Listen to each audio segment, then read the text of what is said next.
more about insurance and the insurance claims process.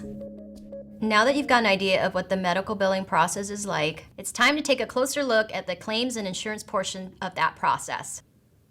Healthcare is one of the largest and fastest growing sectors of the American economy. Americans spend almost $8,000 annually per capita on healthcare, and a significant portion of that sum is spent on health insurance. How health insurance works.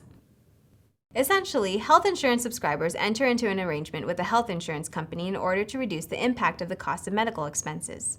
There are many different types of insurance coverage plans and even more ways of paying for them. Most plans share a few basic similarities. Most insurance plans require subscribers to pay premiums, which are essentially subscription fees. These may be assigned monthly or annually. Many plans also have deductibles, which are monetary limits after which the health insurance company assumes the cost of the medical procedure or service.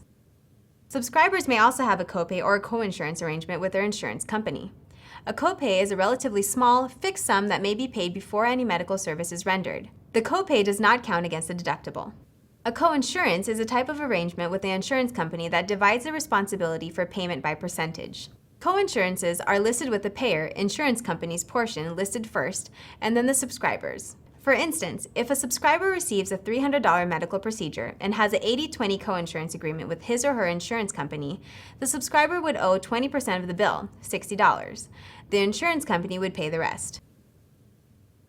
Now that we've got an idea of how some of the basic aspects of health insurance work, let's take a look at the different types of health insurance. Indemnity. Indemnity is the most basic and straightforward kind of insurance in that you pay a premium to an insurance company to insulate you from medical expenses. You'll likely have a deductible and, depending on your insurance plan, a copay or coinsurance.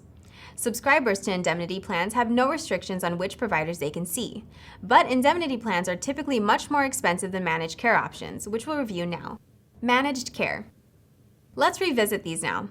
Managed care organizations, MCOs, are groups, organizations, or other bodies that seek to reduce the cost of healthcare and increase the efficacy or health services through a number of means. Managed care organizations, for instance, may confine the providers a subscriber may see to a specific network of doctors and facilities. In general, MCOs have fixed costs that are lower than most indemnity plans, but restrict the options a patient has for where to get treatment.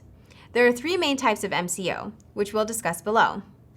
Bear in mind that these are simplified descriptions of these managed care organizations. Health Management Organization, HMO. At one time, HMOs were the most popular MCO option. HMOs operate by providing subscribers with a low premium and a strict network of providers a subscriber can see. If a subscriber sees a provider outside of this network, they may have to cover all of the expenses from that service out of pocket. HMOs are often among the cheapest MCOs, but also the least flexible. HMOs also often make use of primary care physicians, PCPs, who may act as gatekeepers. Subscribers often need to be referred to specialists by PCPs. PPOs recently overtook HMOs as the most common MCO. Unlike an HMO, subscribers to a PPO may see any doctor, physician, or other provider, but they pay less if they see a provider within the PPO's network, hence preferred. PPOs generally have higher premiums but allow for more flexibility for subscribers. Point of service, POS. A slight variation on the HMO model, subscribers to a POS plan fulfill most of the medical needs in-network, but are allowed to go out-of-network if they pay a higher fee. Many POS plans are tiered, so that a subscriber pays more if they see a specialist out-of-network, but less if they are referred to that specialist by an in-network PCP. Consumer-Driven Health Plan, CDHP.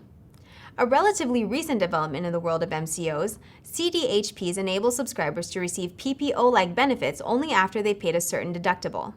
This deductible is usually quite high, but comes with low premiums and a savings account that works like a retirement fund. Subscribers may put money into the account to help pay for out-of-pocket expenses. Why do we need to know about all these different types of insurance coverage? Because each of these affects the way we create claims. Let's say we're billing for a procedure that costs $1,500. The patient who received the procedure has a CDHP with a deductible of $1,000. In order to create an accurate claim, we look at the patient's coverage plan and assign the $1,000 deductible to the patient and then pass the $500 on to the payer.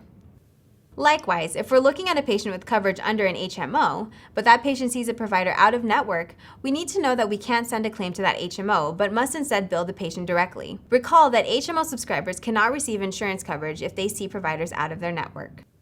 Knowing the ins and outs of insurance plans, what types of coverage they provide, how much to deduct and send to the payer, is an integral part of the billing process. Claim forms. Let's talk briefly about the electronic and manual claim forms. HIPAA regulations mandate that most claim transmissions be completed electronically. That doesn't mean that all claims are submitted electronically, though that would probably be ideal. Under HIPAA regulations, standard transactions like claims are required to be submitted electronically. There are some exceptions to this rule, however. For one, a practice under 10 employees may use manual claims. Also, a practice that has experienced a power outage may submit claims manually if those claims are time-sensitive. The two most common claim forms are the CMS 1500 and the UB04. These two forms look and operate similarly, but they are not interchangeable. The UB04 is based on the CMS 1500, but is actually a variation on it. It's also known as the CMS 1450 form. CMS 1500 forms are used for non-institutional healthcare facilities, for example, private practices, while UB04 forms are generally used in institutional healthcare facilities such as hospitals. The process of billing an insurance company or other third-party payer is difficult to summarize because so much of it depends on variables. These variables include things like the patient's insurance plan, the payer's guidelines for claim submission, and the provider's contract with the payer. Our goal in these courses is to prepare you for formal training in medical billing, not give you fine-grained detail on the various technicalities inherent to the claims process. That said, we will provide you with a number of working examples in later videos, and in the following courses, we'll learn about two of the most important aspects of the medical billing profession and its relation to third-party payers: Medicare, Medicaid, and HIPAA.